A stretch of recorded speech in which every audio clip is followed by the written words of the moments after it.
والسلام علی سید المرسلین اما بعد فاعوذ باللہ من الشیطان الرجیم بسم اللہ الرحمن الرحیم الصلاۃ والسلام علیک یا رسول اللہ وعلی آلک واصحابک یا حبیب اللہ الصلاۃ والسلام علیک یا نبی اللہ وعلی آلک واصحابک یا نور اللہ۔ ہمارے پیارے نبی کریم صلی اللہ تعالی علیہ وآلہ وسلم کا فرمان رحمت نشان ہے، تمہارا مجھ پر درود پڑھنا قیامت کے دن پل صراط کے اندھیرے میں تمہارے لیے نور ہوگا۔ اور جو شخص یہ چاہتا ہے کہ قیامت کے دن نیکیوں کا پیمانہ اسے بھر بھر کر دیا جائے تو اسے چاہیے کہ وہ کثرت سے درود پاک پڑھا کرے۔ صلو علی الحبیب صلی اللہ تعالی علی محمد صلی اللہ تعالی علیہ وآلہ وسلم۔ پیارے اور میٹھے میٹھے اسلامی بھائیوں، عشرہ رحمت ماہ رمضان کا جاری و ساری ہے اور عنقریب یہ ہم سے جدا ہو جائے گا اور پھر ہم عشرہ مغفرت میں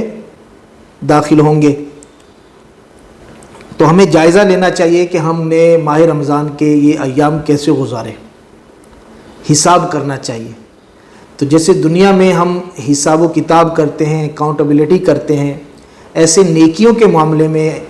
اپنی آخرت کے معاملے میں بھی ہمیں جائزہ لے کر حساب کرنا چاہیے۔ اور یاد رکھیے کہ یہ دنیا میں حساب کر لینا یہ آخرت میں ہمیں نفع دے گا، اس سے بہت فائدہ ہوگا۔ جبکہ قیامت کے دن ہر مومن، کافر، انسان اور جنات سب کا حساب ہوگا، سوائے ان کے کہ جن کا استثناء ہے، یعنی جن کا نہیں ہونا، اس کے علاوہ سب کا ہی ہوگا۔ اور حساب کا منکر اگر کوئی یہ انکار کر دے کہ حساب قیامت کے دن نہیں ہوگا تو وہ پھر کافر ہے، کافر ہو جائے گا۔ حساب کتاب کی قیامت کے دن کی کیفیت کے بارے میں ہم چند باتیں سنیں گے۔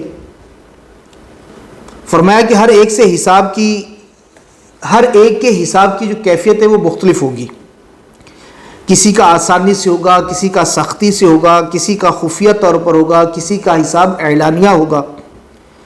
کسی کا ڈانٹ ڈپٹ کے ساتھ ہوگا، اور کسی کا اللہ پاک کے فضل کے ساتھ ہوگا، اور کسی کا حساب جو ہے وہ عدل کے ساتھ کیا جائے گا۔ ہمارے پیارے نبی کریم رؤوف الرحیم صلی اللہ تعالی علیہ وآلہ وسلم ارشاد فرماتے ہیں کہ ایک شخص کو حساب کے لیے جب کھڑا کیا جائے گا تو اسے اس قدر پسینہ آئے گا کہ 1000 یعنی 1000 کیمل، اونٹ پانی جتنا پیتے ہیں، ان کی پیاس جو اس پانی سے ختم ہوتی ہے، اس سے زیادہ پسینہ اس کو آئے گا، اور وہ اونٹ پانی پی کر سیراب ہو جائے۔ 1000 کیمل یعنی 1000 اونٹ، اتنا پسینہ جو ہے وہ اس وقت حساب کے لیے جب کھڑے ہوں گے تو آئے گا۔ اعمال میں سب سے پہلے کس چیز کا حساب ہوگا؟ فرمایا قیامت کے دن سب سے پہلے لوگوں کے درمیان خون بہانے سے متعلق فیصلہ کیا جائے گا،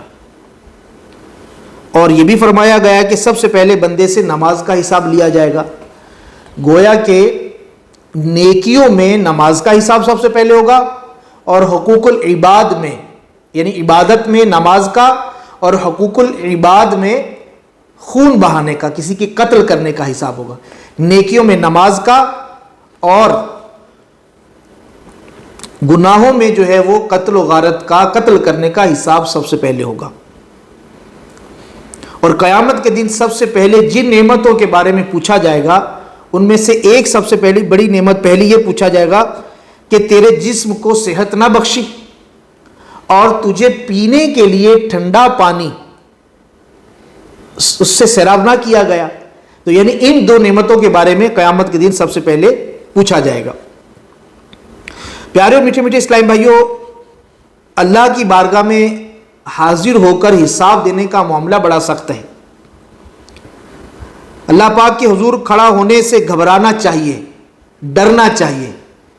کہ آج ہم تھوڑا سا حساب اپنے کام کاج کا، اپنے ایک دن کا، اپنے چند دنوں کا، اپنے چند ماہ کا نہیں یاد رکھ سکتے، تو قیامت کے دن پوری زندگی کا اور ایک ایک عمل کا حساب جو ہے وہ اللہ کی بارگاہ میں ہمیں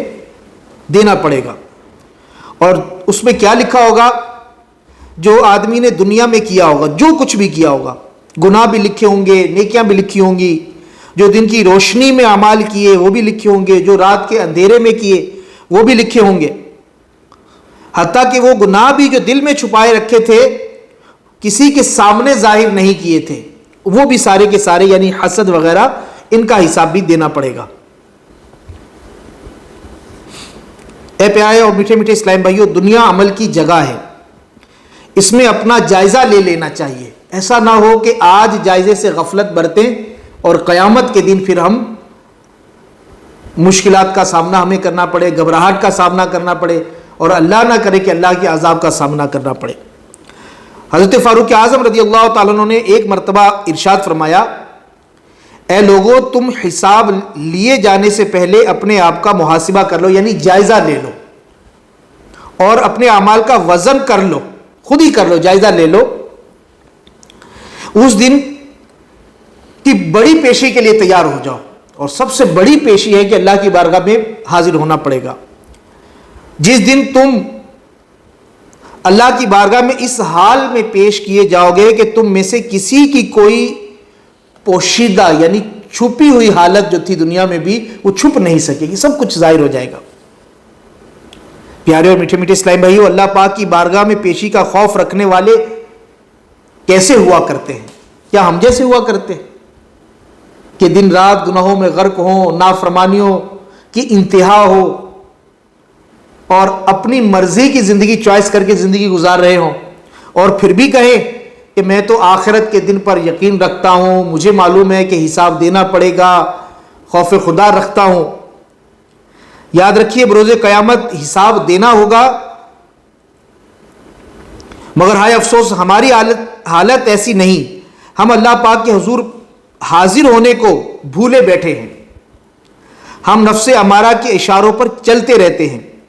اور جب کبھی ضمیر ملامت کرتا ہے، اندر سے آواز آتی ہے، تو ہم اس کو بھی ڈانٹ ڈپٹ کر سلا دیتے ہیں، وہ سوتا رہتا ہے، جیسے ہی جاگتا ہے کہ نہیں تو گناہ کر رہا ہے، یہ نافرمانی ہے، یہ غلطی ہے، اس سے اللہ پاک ناراض ہوگا، کہیں جہنم کی آگ میں نہ ڈال دیا جائے، تو ہم اس کو ڈانٹتے ہیں، وہ پھر سو جاتا ہے۔ اور جس کو سونا چاہیے نفس کو، اس کو ہم خود شش دے دے کر، اس کی حوصلہ افزائی کر کر کے اس کو پالتے ہیں، اس کو اس قدر طاقتور کرتے ہیں کہ وہ پھر نافرمانی کرنے پر، اللہ پاک کی نافرمانی کرنے پر دیدہ دلیر ہو جاتا ہے، اور پھر اس کا منظر، اس کے نظارے دنیا میں دیکھے جاتے ہیں۔